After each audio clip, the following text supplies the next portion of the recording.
Sementara itu, Fakultas Sastra dan Budaya Universitas Udayana melepas 29 calon wisudawan yang akan diwisuda pada 20 November 2015. Dari seluruh calon wisudawan yang dilepas, 31% berhasil meraih predikat dengan pujian. Tidak ada calon wisudawan yang mendapat predikat selain dengan pujian dan sangat memuaskan, sehingga diyakini mereka tidak akan sulit bersaing dalam industri kerja.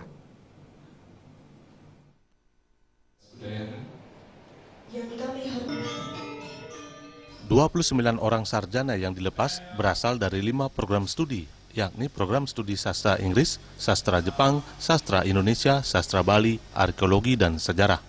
Ke-29 sarjana yang dilepas tersebut merupakan lulusan ke-115 dengan jumlah alumni hingga saat ini mencapai 7.353 orang. Dekan Fakultas Sastra dan Budaya UNUD, Niluh Suciati Brata mengatakan, dari seluruh sarjana yang dilepas, 31%-nya lulus dengan predikat cum laude, sedangkan sisanya menyandang predikat sangat memuaskan. Suciati mengaku bangga atas prestasi yang diraih lulusannya, karena tidak ada yang meraih predikat memuaskan. Para sarjana yang lulus pada periode November 2015 memiliki indeks prestasi rata-rata 3,50 dengan masa studi rata-rata 4 tahun.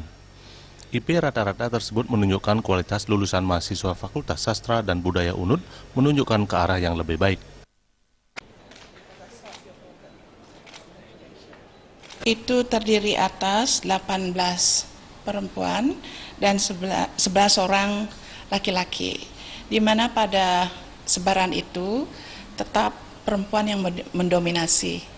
Ada sekitar 31% dari keseluruhan itu mereka lulus dengan cum laude, sedangkan sisanya 68,97% itu lulus dengan predikat sangat memuaskan.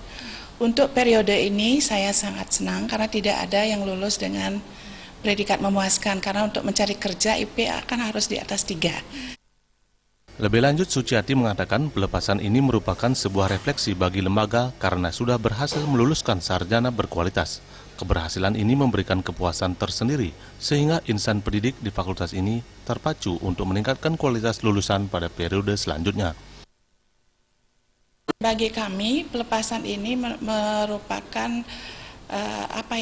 refleksi pada diri sendiri bahwa kita sudah mampu menghasilkan sarjana yang sujana, kualitasnya sudah semakin baik dari apa yang saya sampaikan tadi, yaitu tidak ada yang lulus dengan predikat memuaskan, karena sekurang-kurangnya itu adalah sangat memuaskan. Kan itu merupakan cerminan dari kita sendiri bahwa kita telah berhasil, artinya mendidik anak-anak kita yang masa studinya di sini adalah 4 tahun, berarti sesuai dengan masa studi normal. Pelepasan sarjana Fakultas Sastra dan Budaya UNUD ditandai penyerahan piagam dan pengalungan medali oleh dekan, didampingi ketua program studi masing-masing jurusan. Pujiantini dan Bayudi, Bali TV.